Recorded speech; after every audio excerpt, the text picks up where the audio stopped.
How do you think we can make these videos better? I know.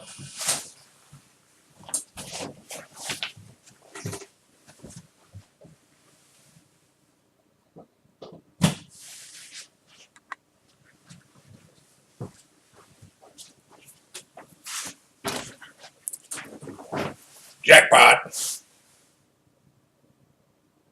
Okay, let's talk Weezer.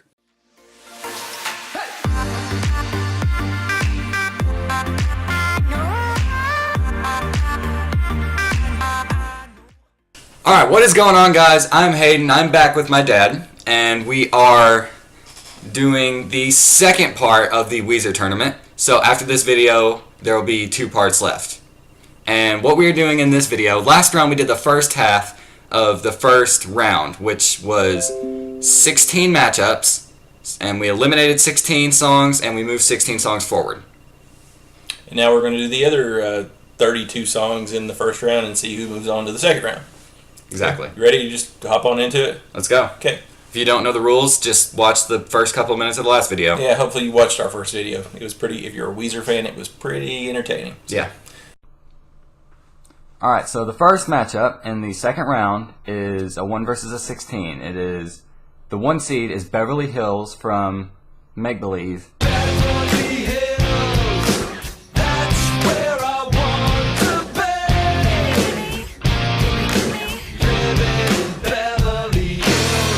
Versus a number 16 seed, Jacked Up from the White Album.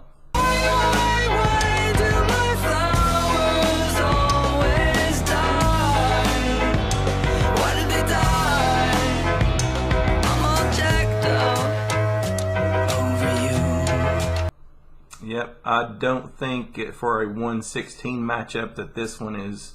I think this one's kind of. It's not. I don't know if it's hard, but it's a good matchup. It's not a clear cut. You know, like, oh yeah, the 1 demolishes the 16. Yeah. You know, and we're not trashing Beverly Hills by any means, because everybody, you know, a lot of Weezer fans think it was a bad single, and you know, it was a big hit for them. But you know, the Weezer purists, the bastards that they are, they gripe about everything. They think that it was too simplistic because you know, the band is so good musically. Rivers Cuomo is such a good guitarist that's just really simple, and they blasted it because it was poppy and all that good stuff. But it's a good single. It's a catchy song. You know, if you're just not a whiny person that just gripes about everything like so many Weezer fans do, then you just sit back and enjoy the song. It's really fun and catchy. That's the only thing I don't like about being a Weezer fan, is how much everybody complains. Yeah, all of them are a bunch of bitches.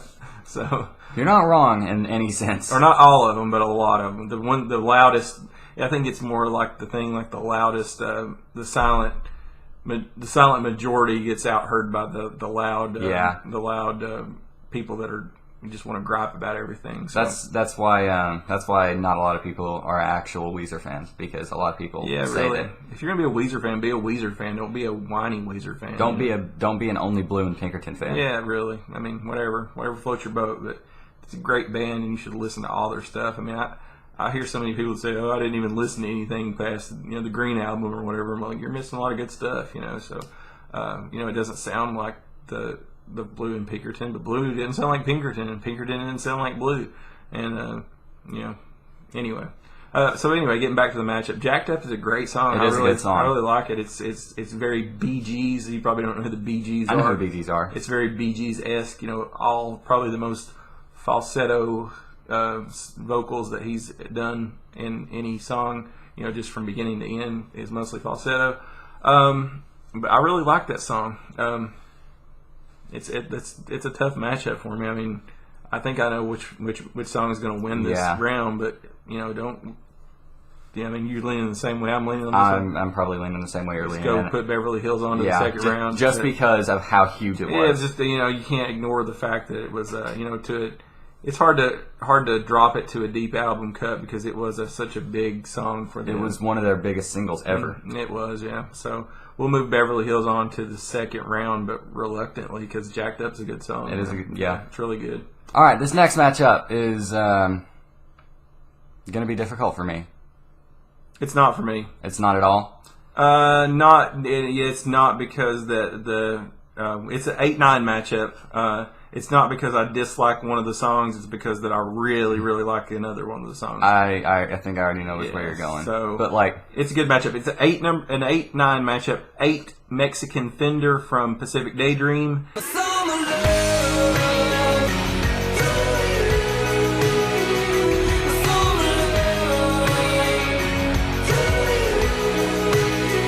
And 9 LA Girls from White.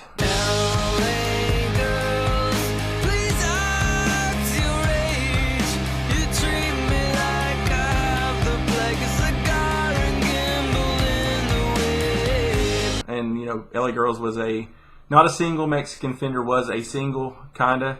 I think it was like a promo single. So that's why it's got an 8 ranking. And LA Girls was just one of the better non-single. from Yeah. White Album? From the White Album, or from any of them, really. So anyway, this is not difficult for me, but... Really? Yeah, it's not. I know which way you're leaning. Yeah. LA Girls is one of my favorite songs that they put out in the past, past little bit. So, and Mexican Fender is a good song. It's really catchy, but to me, it's not very close. So, what about This you? one's a lot more close for me. It's okay. I mean, I'm not going to argue that Mexican Fender is not a good song, because it is. I know you're not going to argue that it's not a good song, but you're going to argue that LA Girls is better. I am. Yeah, I'll argue LA Girls is better, but Mexican Fender is probably one of the best 2 or 3 songs off of Pacific Daydream, I think. It's my favorite song of Pacific Daydream. It might be my favorite too. There's that and a couple others that I like about the same. But LA Girls is definitely one of my 2 or 3 favorite songs off of White, and I just kind of generally like that whole album better. But well, I mean, I like that whole album a whole lot better than I like Pacific Daydream. But still, that's a good song from an amazing song from White Album going up against a really, really, really good song from Pacific Daydream. Okay. Well, so if I wasn't here, which way would you go with it? If it was you weren't here, if it was just your decision. If you weren't here, I would go Mexican Fender. If I'm being Really? completely honest, yes. Okay, let's go back to the. What is your? Is it 60-40, 55-45, 70-30? What? Like I said, this is so close for me. Okay. That I honestly feel like I could give it to you and not give a crap at all. So you're like 55-45? I'm like 49-51. I'm like 90-10. Are you for real? Yeah. Because What? LA Girls is really, really good. So I know I'm not saying it's not a good song, but like, yeah. And Mexican Fender is a good song too. But LA Girls is it might be one of my favorite. I don't know, maybe favorite 20-25 Weezer songs. really, Yeah. it goes that far for you? Mm-hmm. Maybe even higher than that. I'm not sure. So I'll give you LA Girls on okay. that one. I wasn't going to back down on it anyway. So Okay then. am I bullying you? Yes. Okay. What do you do when it? What happens when you get bullied, Hayden? I don't know. Okay. All right. So Step off. let's move on to the next song. All right. Let's go ahead and move on. I'm sorry. I almost gave you the right one. Let's go ahead and move on. LA Girls. If you'd have said that and like not said anything, Yeah. I probably would have changed it. That's okay. So LA Girls moves on. Yes. Next matchup is a 4 versus a 13 seed. And I'll let you tell them what it is, Hayden. Number 4 seed is Thank God for Girls from the White Album. White Album.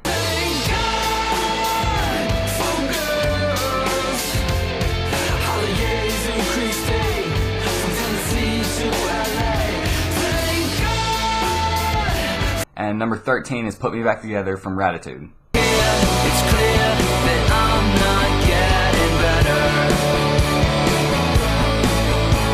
When I fall down, you put me back together. Right. One of the few Ratitude songs on here. Well, we put at least 3 off of every album, so Yeah. there's 3 on here from Ratitude. So Is that the lowest amount we put from I any think there album? only went 3 from Green too, because we had like 5 or 6 from Green on there, but they were 16 seeds, and I think we eliminated like 2 or Knockdown Drag Out, I think, and something. the opening song. Don't Let Go. Oh. We eliminated that in the 16 matchups. We put 8 16 matchups, and we just eliminated. So we went from 5 to from 3 to on green. But anyway, so this is a Thank God for Girls, number 4 from the opening single from the White Album versus number 13, Put Me Back Together from Ratitude. To me, just this repeated one, everything I just said. Yeah, well, we get off on a tangent. So anyway, this one to me is not close, and this is an upset, numbers wise, because I think Put Me, I was just talking so much about Mexican Fender LA Girls being one of my top 20, 25 songs from Weezer. Put Me Back Together might be one of my top 10 favorite. Are you really? Yeah, it's really good. Is that your favorite song off of Ratitude? Oh yeah, definitely, far and away. It's easily my favorite song from Ratitude.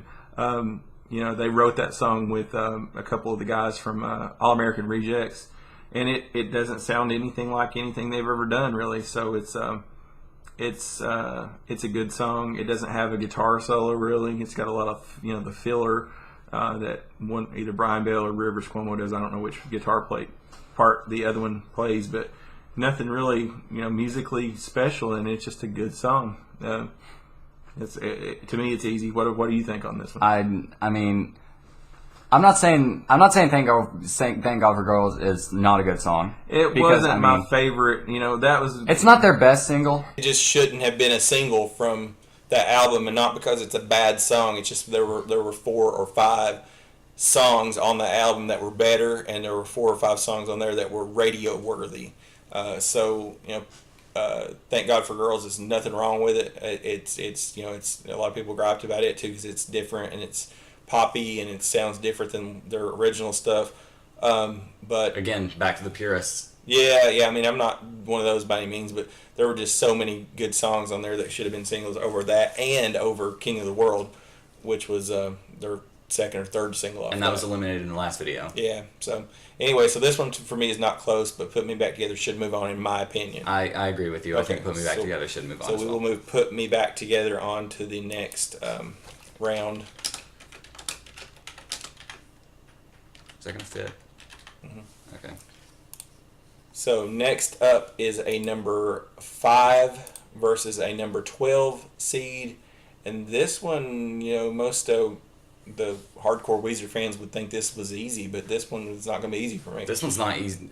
I mean, I'm not going to say it's not easy. I know which one I'm going for. Yeah, I don't know. I don't know. I know which one I'm going for. It's not. It's very close. So it's number 5, The Good Life from Pinkerton. It's time I got back to the good life. It's time I got back. It's time I got back. And I don't even know how I got off the track. Which was the second single, I believe, off of Pinkerton, and number 12, Trainwrecks from Hurley. I'm freaking out 'cause I can't keep a job. We don't update our blogs. We are train wrecks. Yeah. Which is one of the best songs on the album, if you ask me. So, Fun fact: that Trainwrecks used to be my favorite Weezer song. really? Yeah. That's a good song. It does, and Hurley got blasted a lot too, but it's a good album. It just doesn't have a lot of standout stuff on it. But if I had to pick a standout track on it, it might be Trainwrecks. But The Good Life is good, so I really. There's a reason why it's called The Good Yeah, Life. it's catchy. It's fun. I would be leaning Good Life on this one. Really? Yeah, but I wouldn't argue with you because if you're going the other way with it. I'm going Trainwrecks, like all the way. Okay. Well, this is, anybody that watches this song, most Weezer fans are like, "What? Crazy!" The Good Life's way better. So they're gonna be yelling at us for this one. But Yeah. I'll let you move Trainwrecks on to the next one on this one. This one's not even that close for me. This is like 80-20. Okay. Well, The Good Life to me is a better song. It's a fun song. Trainwrecks is really close though. I mean, it's a good song. It's probably my favorite song off of Hurley, but it's close. It's really close. So I will definitely let you move Trainwrecks on to the next round, not even reluctantly because it's a good song. It's really close for me. So let's move Trainwrecks on to round number 2. So that's kind of an upset too. Somewhat. And this next matchup is a 2 versus a 15, and one of the most loved Weezer songs of all time. And to me, this one's not really not really easy. So this is just me. So I know. Watch Mojo puts "Say It Ain't So" as Weezer's biggest song ever. Even though, we put it number 2 because it back. but you got to remember, those are also people who didn't even put Beverly Hills in the top 10 or as an honorable mention. So it's number 2, "Say It Ain't So" from the Blue album.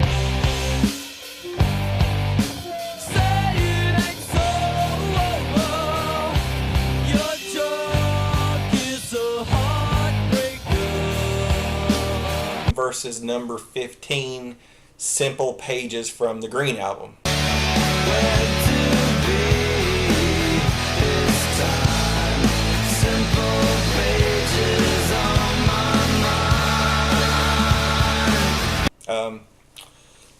I like "Simple Pages." That's one of like the catchiest songs. If you get that song stuck in your head, it'll never leave your head. It's been stuck in my head ever since I heard it. Yeah, it's just that catchy. "Simple Pages" is a good song. "Say It Ain't So" is a classic song. I like both of them. You think "Say It Ain't So" is overrated?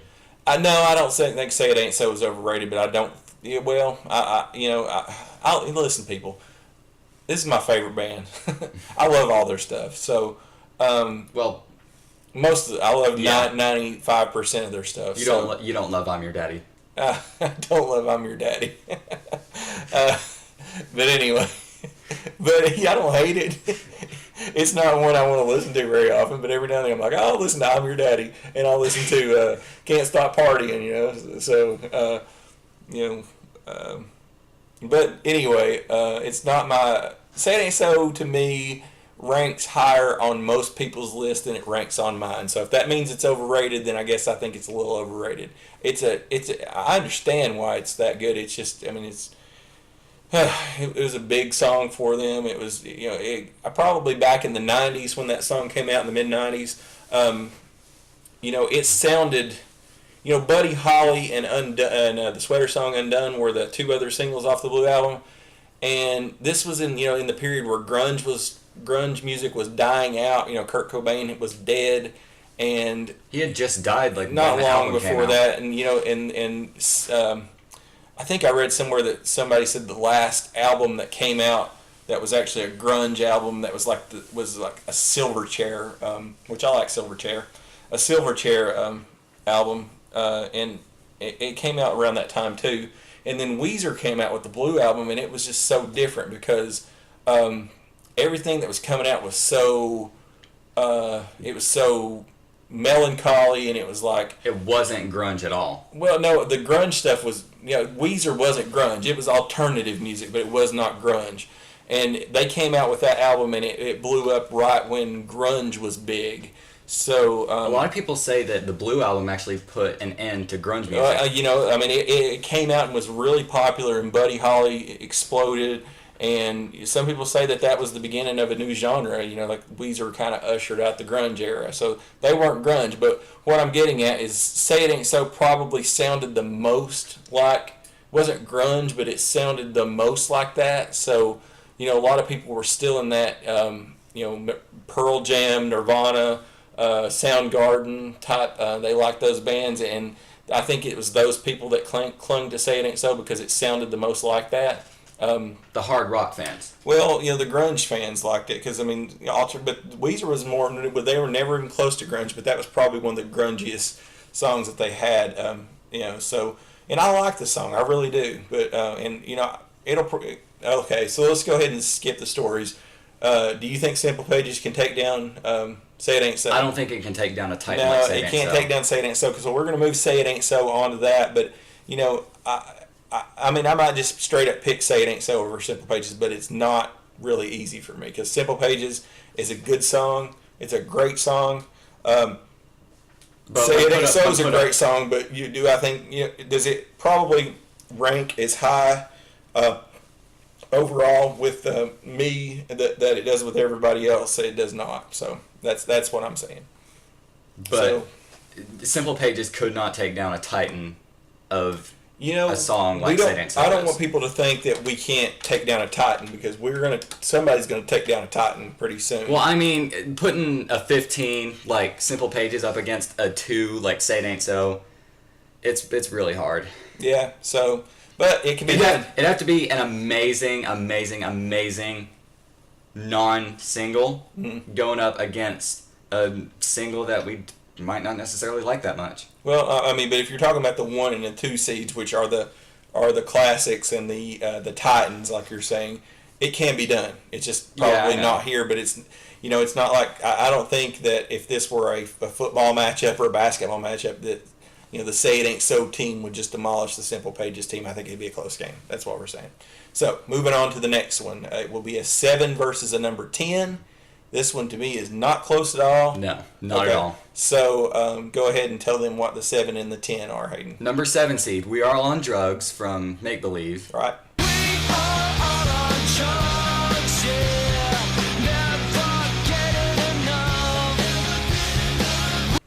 Which single was that? It was they had 4 singles on that one. I think it was the 3rd one. I was thinking third, but I wasn't 100% sure. Versus a number 10 In the Garage from The Blue Album. In the garage, I feel safe. No one cares about my ways. Yeah. No debate. Yeah, no debate. Nothing wrong with We Are All on Drugs, but In the Garage is, to me, like I said in the previous video, It's the definition of Weezer. It's the definition of who Weezer is In the Garage. That's in my head. That's who they are. A bunch of nerds just playing music in their garage. Yeah, and if you ask me, that's definitely in one of my top Weezer songs of all time. Isn't that it's your favorite song off Blue That's Album? my favorite song off the Blue Album. So I can definitely see why it is. It's my second favorite. yeah, it's a great song. We Are All on Drugs was it wasn't one of my favorites on Make Believe. It's a good song. It's just it kind of got crapped on too by a lot of fans, but and there's like 2 or 3 different versions of it with different lyrics in it. I don't know if you knew that, but and then they had to change the name of it for the MTV video that came out. What they change it to? I think it was like We Are All in Love or something like that. Oh God! Yeah, it was pretty corny. Oh God! I think there was they had 2 different ones. We Are All on Hugs and We Are All in Love or something. I can't remember. But they wouldn't play it on MTV or something because I guess in 2005 when that was a single, maybe they didn't want to promote drug use or whatever. So whatever. But anyway, In the Garage is a top-notch song in my opinion.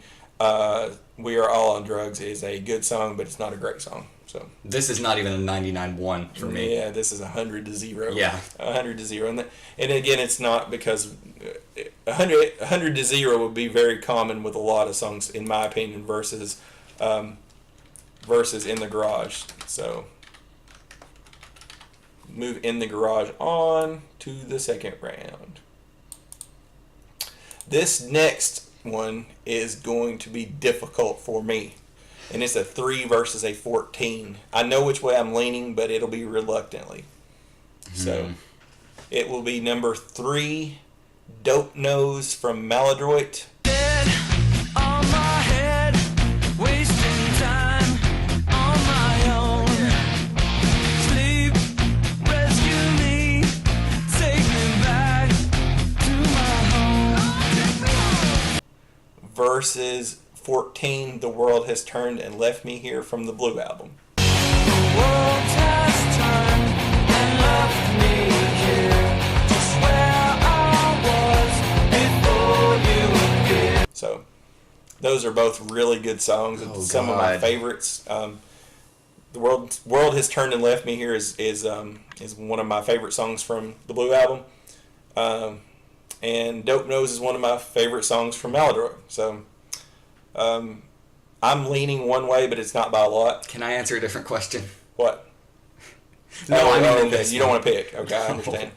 So Oh God! Holy crap! I need your opinion on this You one. need my opinion. Yeah. And I'll reveal to you which way I'm leaning, but it's not by a ton. It's probably like a 55-45. I'm going to go 55-45 for Dope Nose. But that's my opinion. So World Has Turned and Left Me Here. It's awesome. and Dope Nose is lyrical nonsense. It's lyrical nonsense, but and The World Has Turned and Left Me Here has a story behind it. It's a good song. It's got a good meaning. Dope Nose, I don't even know what it means, to be honest with you, but it's just so good music. It's about cheese. It's not about cheese. There's a lyric in there that's like, cheese is so good on a burnt piece of lamb or something. Right. But anyway, so it's lyrical nonsense. It's very stream of conscious writing, which is a lot of their music. But it's the music. It's the guitars in that one that puts it over the top. I think that just for the fact that they managed to step out in a completely different direction and still make it sound amazing, and one of it was the top single on. It was the lead single. Meldroid. Yep. I think just for that reason, that kind of puts it ahead. So yeah, I'm gonna go Dope Nose. Okay.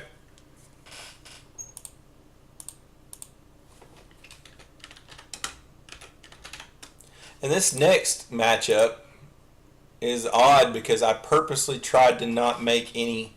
I guess I messed up on this one, but I purposely tried to not pair two songs off the same album, but I guess I did here, and it's too late to change it. So these are both from Pinkerton. It's a number 6 versus a number 11. 6, Pink Triangle. We were good as married in my mind, but married in my mind so good. Oh, big triangle, honestly. Which was their last single from the album, but probably their least successful at the time. I'm surprised. Yeah, it's a good song. Versus Get You at number 11.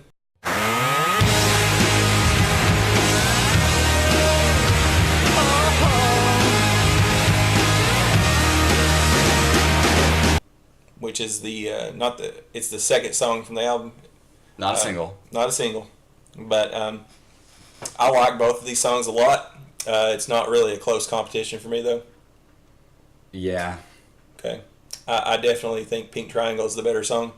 It's more popular overall, but it's more popular with me. Is what that's pretty much what this is about. What I think and what he thinks. So Yeah. you And can argue we factor in how popular it is a little bit. a little bit. Yeah. I mean, Like that's why Say It Ain't So beat Simple Pages. probably. Really. I'm not saying I like Simple Pages better, but better than Say It Ain't So, but it definitely played a part in that. But I would definitely give Pink Triangle the nod over Get You, but not by a whole lot. Well, no, I take that back. I think it is by a whole lot, but Get You's a great song. It's very Yes, it catchy.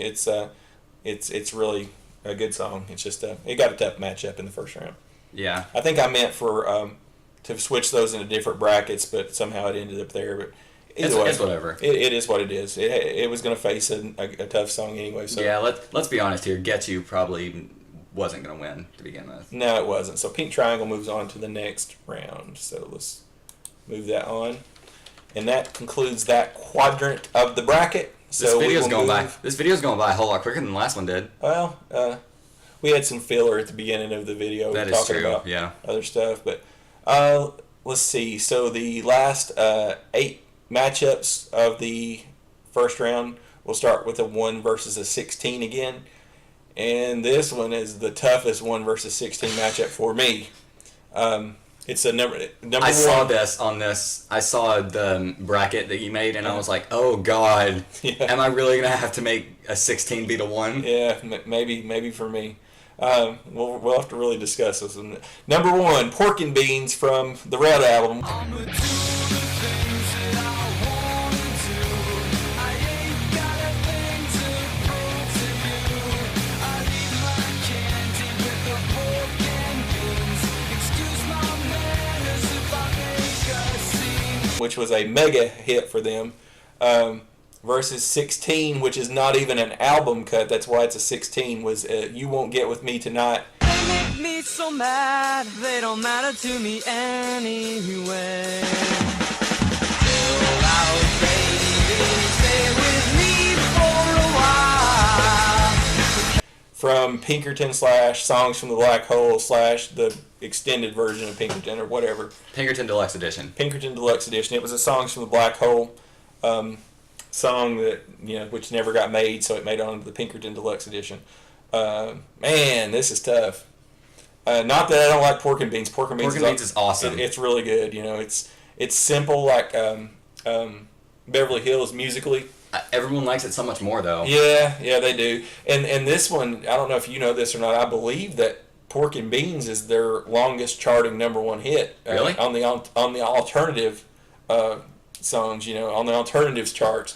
You mean from Weezer or from any song? From Weezer. Oh, okay. Yeah. Now, I mean, it might have been in 2008 when it came out.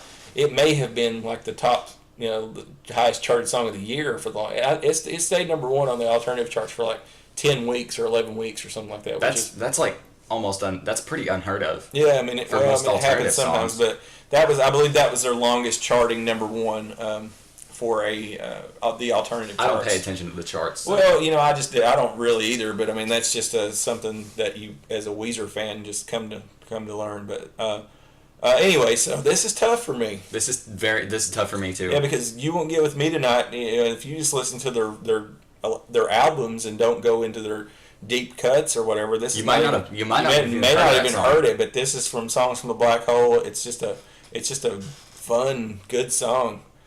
It's got that awesome first lyric. Yeah. Who you calling? Yeah. Yeah. So anyway, I'm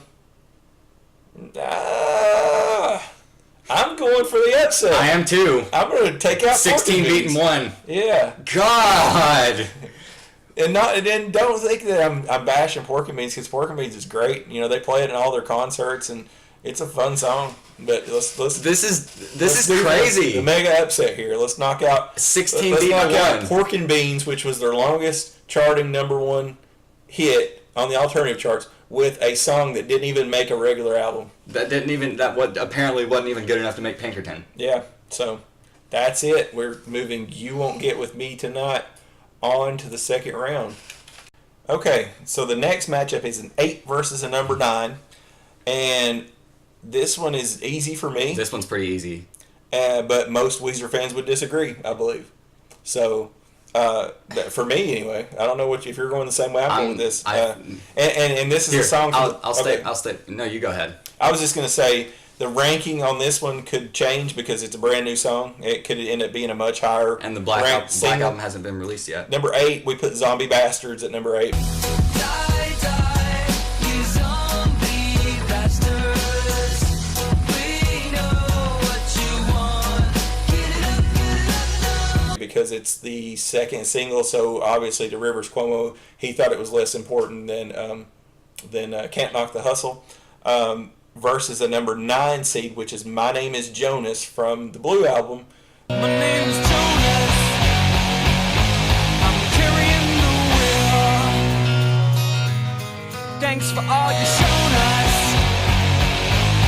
This is how we feel. Which was, is probably maybe their most well-known non-single.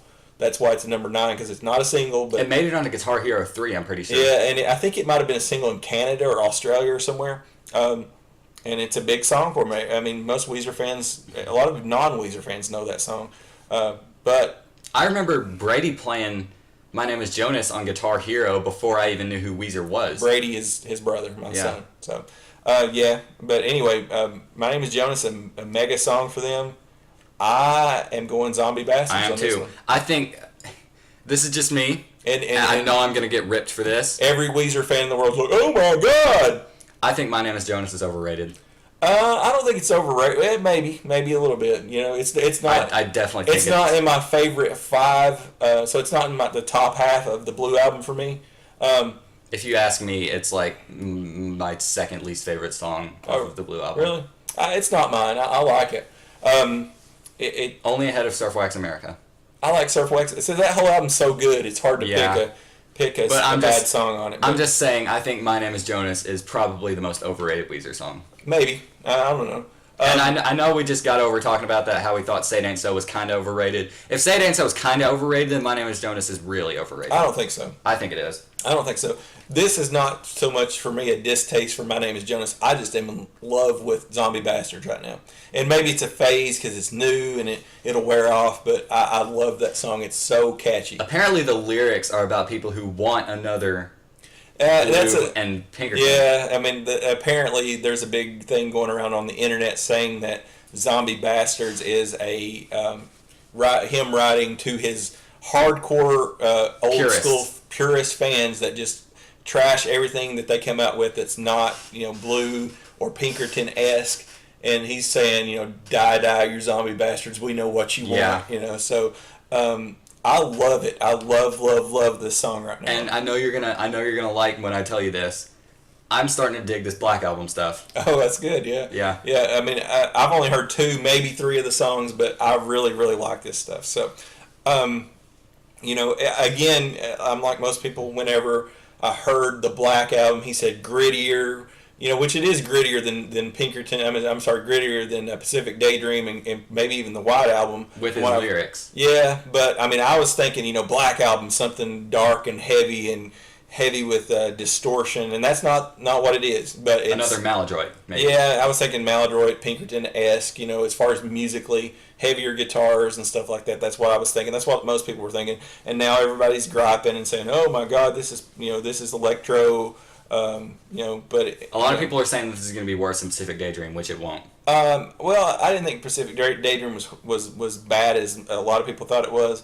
But the Black Album is definitely different from what I've heard, and it is darker and it is a little grittier, but not in the gritty like the way that I was thinking it was going to go. At first, everybody thought, okay, he's going back to heavy guitar distortion. And that's not what it is. He's getting grittier and more different with his lyrics. Yeah, but it's definitely darker tone. Yeah. And definitely darker lyrics. In this one, and a lot more profanity. But it's not what people thought it was going to be, and some people don't like that. But I am digging it big time. So let's move Zombie Bastards on to the next round. Over. My name is Jonas.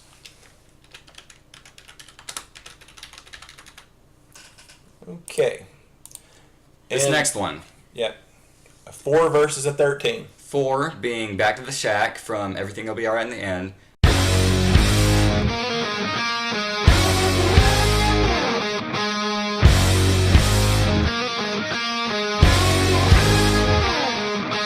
Versus 13 Slave from Maladroit.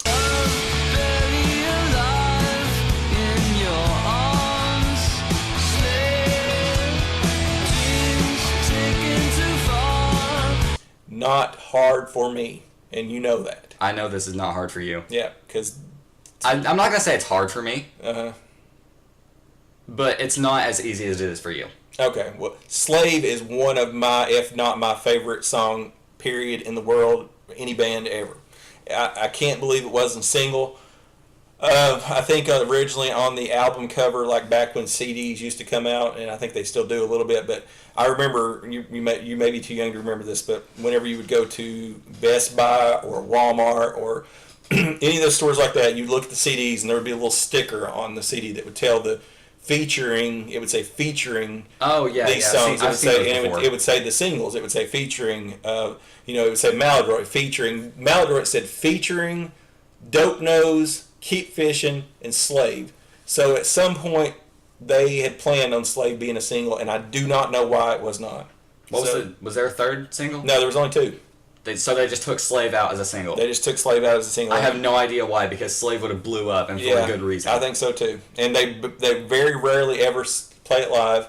I read something that's saying that Brian Bell maybe messed up playing it live on the beginning, and Rivers got mad and said we're never playing that song again or something like that. And then it kind of made a comeback a couple of years ago as an acoustic song that they played in several sets.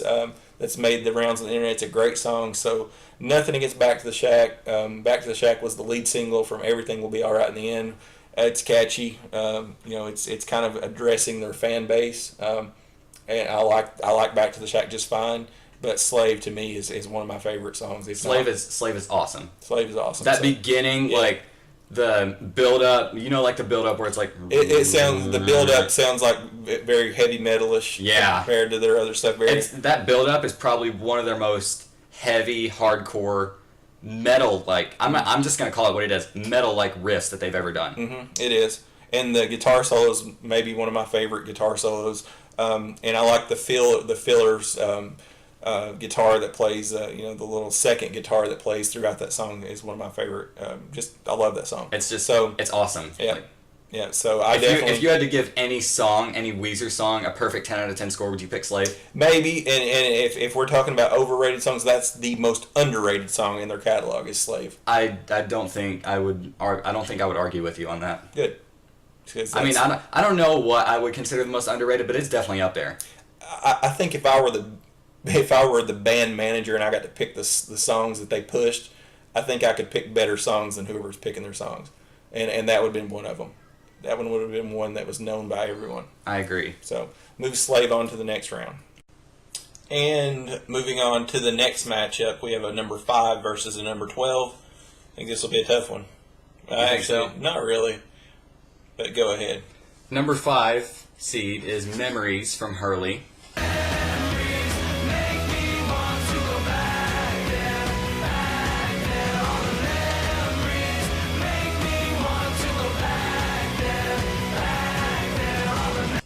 Number 12 seed is Endless Bummer from the White Album. I just want the summer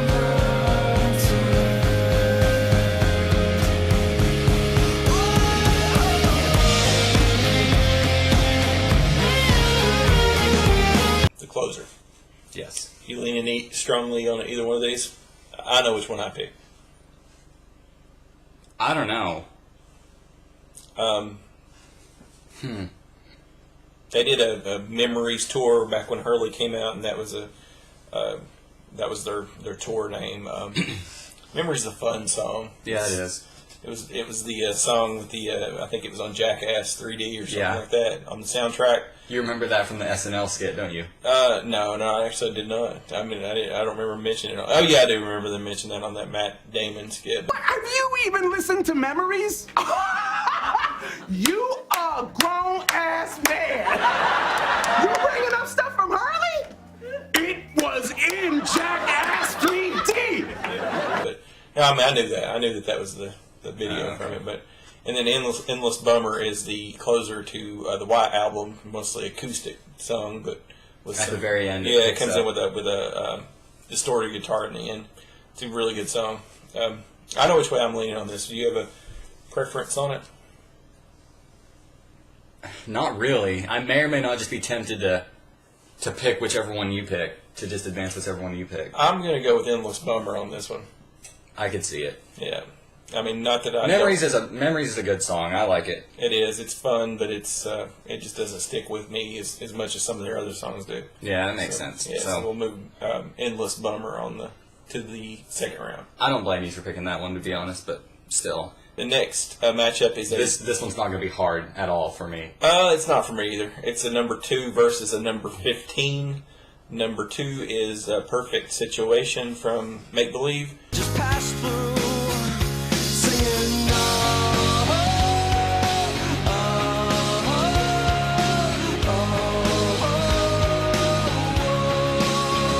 singing oh. And number 15 is Across the Sea from Pinkerton. Why are you so far away from me? I need help in your way across the sea. Anybody who knows me and knows what kind of Weezer music I like will know exactly which song I'm going to pick. Yeah, and I think we might get yelled at for this one too, because there's a lot of fans that just love Across the Sea, and I like Across the Sea. It's not one of my favorite songs on Pinkerton, but there's a lot of people out there that just think that's the holy grail of Pinkerton. It's not. It's not for me. It's a good song. I like it. But Perfect Situation was a big hit. It was a great pop song for them. You got the fans out there, yeah, pop song. That's why it's not good, because it's poppy. I've said this time and time again, and I know what you said earlier about Slave. Mm-hmm. Perfect Situation might be my favorite song that I've ever heard. Yeah, I know you like it a lot. Plus, it's got a pretty hot chick in the music video too. Alicia Cuthbert. It's a good. Of course, that's what you're bringing up about it. A good video for them. So It's probably their best music video they've done. I don't know if I'd go with that, but it's a very entertaining. It's video. my favorite. Yeah, but anyway, I think Across the Sea is a great song. It is. It's definitely a deep song for him where he kind of spilled his guts about some pretty weird stuff. But He spilled his guts about a lot of weird stuff on that Yeah. entire album. But anyway, I definitely would go with Perfect Situation. Moving on to the next round. For me, it's perfect situation, no contest at all. Yeah. This is like a 110 to negative 10. I would go like 20-80 on it. But definitely go with Perfect Situation. To move on to the next round. And the next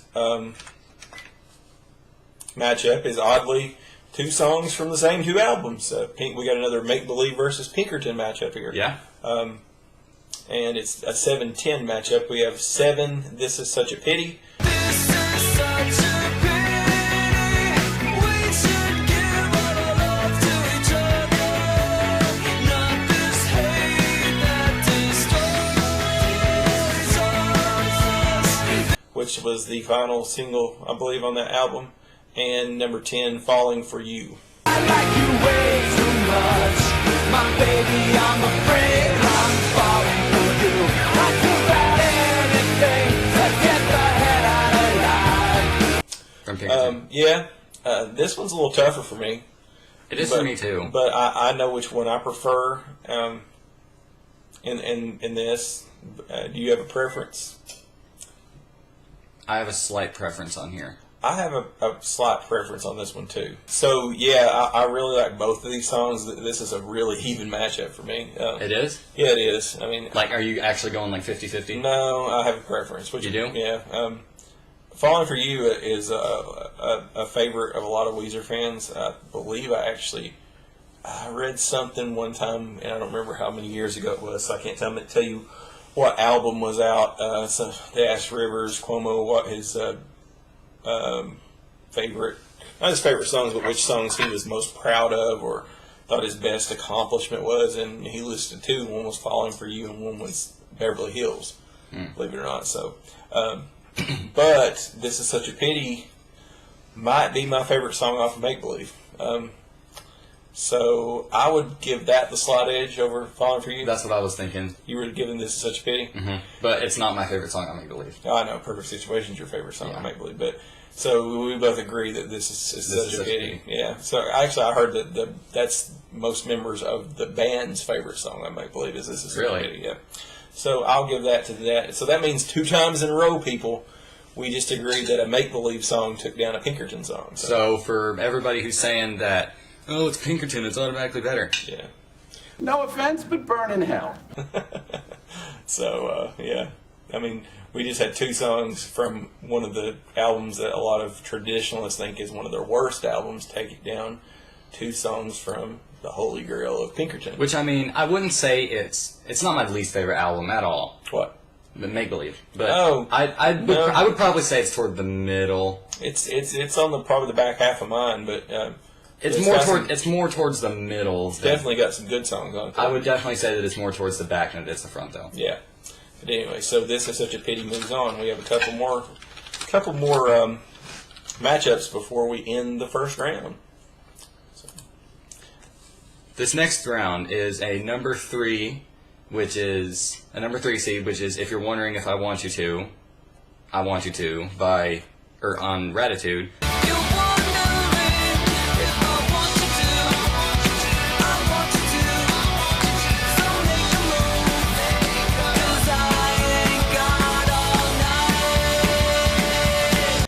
And number 14 is Weekend Woman off of Pacific Day. Pacific Daydream. Starting up on a Sunday, by Monday morning I drifted away. All I want is to see her. All I want is to reach my weekend woman. This one's hard for me. This one's very hard for me, too. This one's hard. If you're wondering if I Want You To, it was a big song for them. It was a big hit in their catalog. That's why it's a 3 seed. It's very poppy, very almost 50s bebop type of thing.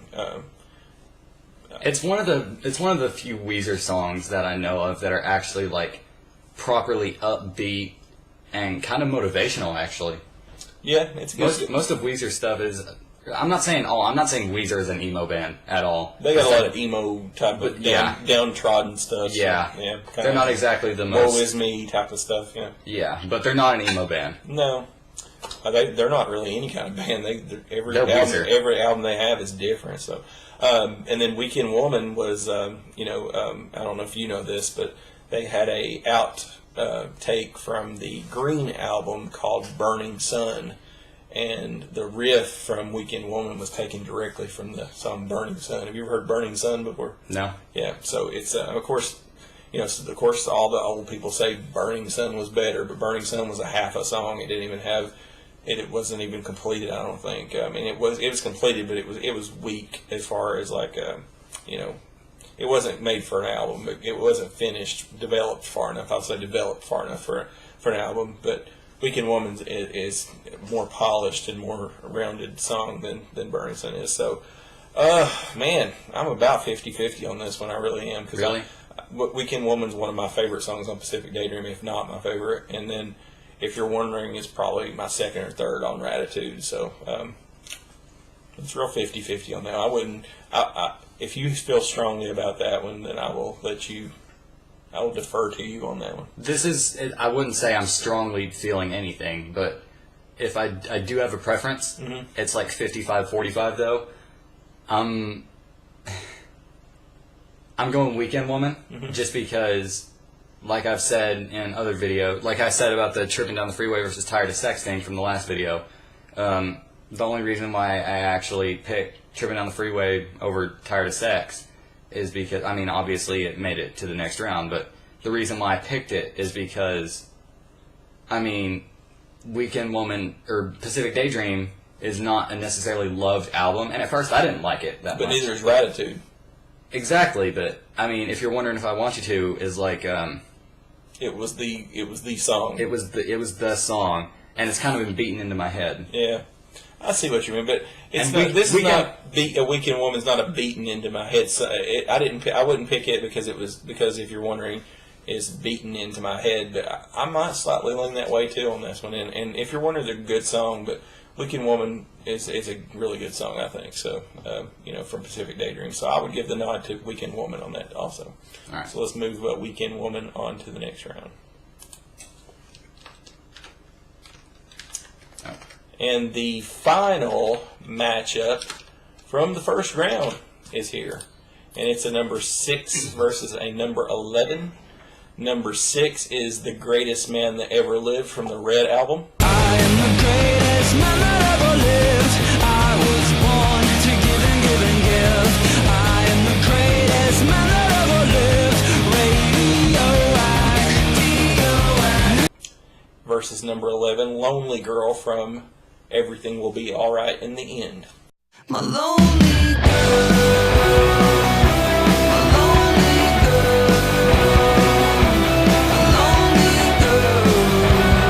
This one's not very difficult. It's not for me either, but it's not because Lonely Girl is a great song. It's it may be, man, it's hard for me to pick a favorite song from Everything Will Be Alright in the End because that album was just so solid from beginning to end, and nothing just stands out to me more than the other ones do. I mean, there's like 8 songs on there that I just consider equal to each other.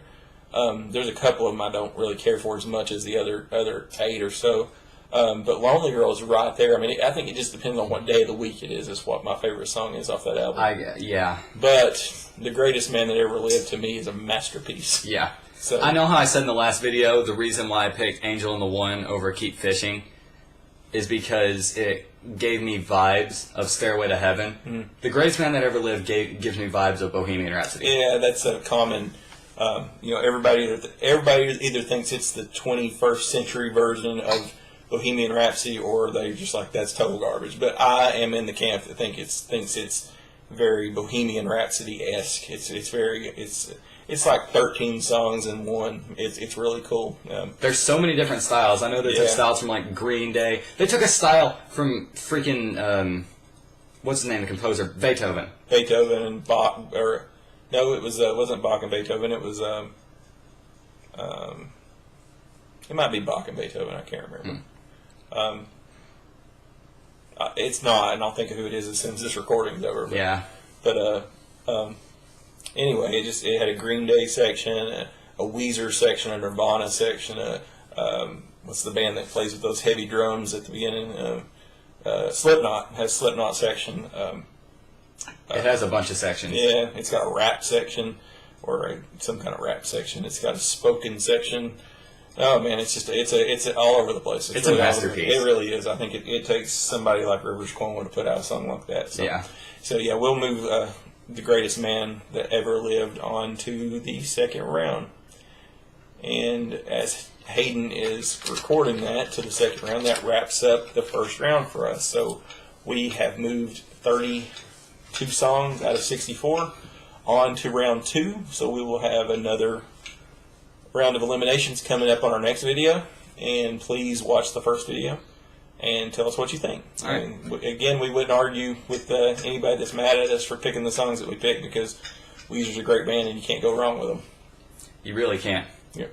So watch us in the next video. Stay tuned for part 3. Stay tuned for video number 3, which is all of round 2. All right. Salute you all. Goodbye. Don't you worry, it's gonna be all